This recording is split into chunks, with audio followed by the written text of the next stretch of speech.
Yeah, that was eight. So that was I went the next year. I went to the Cubs, had another Oh, my subpar bad. spring training, but I had a great year. 320. I think I was like four 415, something like on base percentage. I think I OPS near 900 or whatever, and 15 homers was a career high for me. I had a great year. It didn't get called up. That one hurt. But then I was like, I didn't want to bounce around organizations. I was a 6-year minor league free agent again. I didn't want to bounce around. They expressed interest very early. And I said, you know what? I want to sign right back here. And so I did. And then nine, I went to spring training, had a good camp. And I remember at the end of camp when I got sent out, Jim Hendry was like, listen, he goes, you played great. You played great. You did everything we asked you to do. He's like, if you go down there and you do your job and the need arises, you may be the first guy up. And so I was like, okay. So I got sent out, went down and did well. And then uh May 1st, I got called up, sort of. I didn't get activated. I was in Wrigley and then went back down. And then May 4th, got called up, got activated, was on deck when Coy Hill bounced into a double play to end the game. And then I got to start the next day against the Giants. Oh, what a week. Yeah, we were in Memphis playing against the Cardinals AAA and Memphis Redbirds. And this is on the 30th of April. We had an off day in Memphis. And so we had a really young AAA team. It was like very young. And I was like clearly the oldest guy, the veteran. Bobby Dickerson was my manager, now the infield coach with the Phillies. He called me into his hotel room. I was at the Flying Fish getting something to eat. It was like midday or whatever. So I get the food, take it back to the hotel, go up to his room. Um, and Bobby was there, Mike Mason, the pitching coach, and Von Joshua, my hitting coach, was all there. And I was like, Guys. what's going on here? He's like, all right. So Bobby gets down to it. He's a no nonsense guy too. And he's like, look, here's the deal. Aramis Ramirez is he kind of tweaked his calf yesterday in Arizona. They got an off day today. He says they don't know how he's going to turn up tomorrow when he gets to, when he gets to Wrigley. Uh, and so you got to remember back then the injured list, the DL as it were, the injured list was 15 days. So it's 2 weeks. If you put a player on there, you're gonna lose for 2 weeks, right? So long story short, he says, look, they're gonna fly you to Chicago. And once you get to Chicago, call the trainer and say, hey, listen, I'm here. What do you want me to do?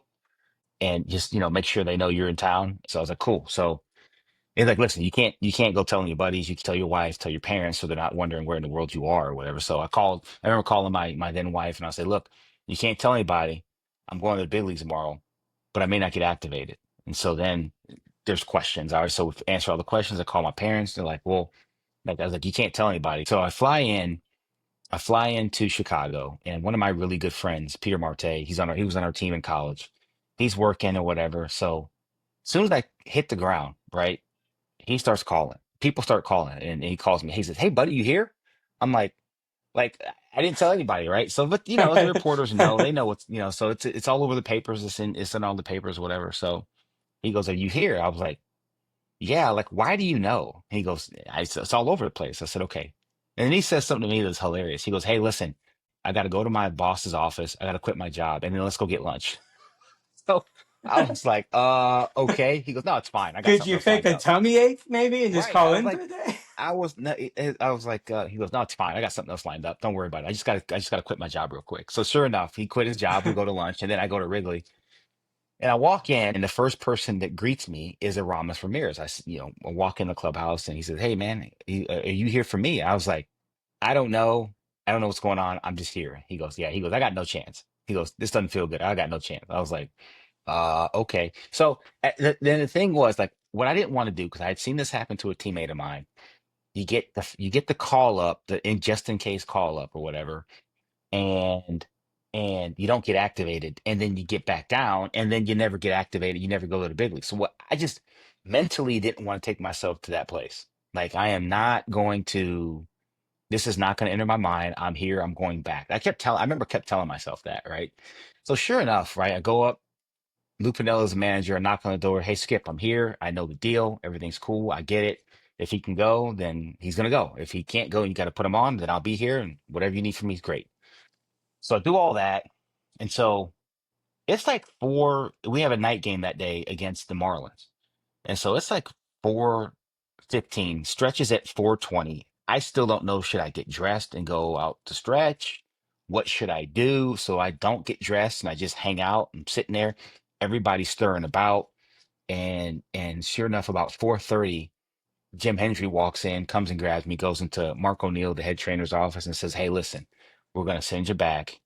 That I think Aramis is going to be good in a few days, but I can't lose him for 2 weeks. And we think he's going to be Right. good in 2 or 3 days." I was like, that makes sense. He goes, I feel bad for you. I'm going to make it up to you. I was like, listen, I go, this is the game, man. Like, we signed up for this. I'm good. He's like, listen, stay the night here, get a good steak, hang out, whatever. And we'll get you back to AAA tomorrow. I was like, if it's all the same, like by now it's like 5 o'clock. I was like, can you get me on the last flight back to Memphis?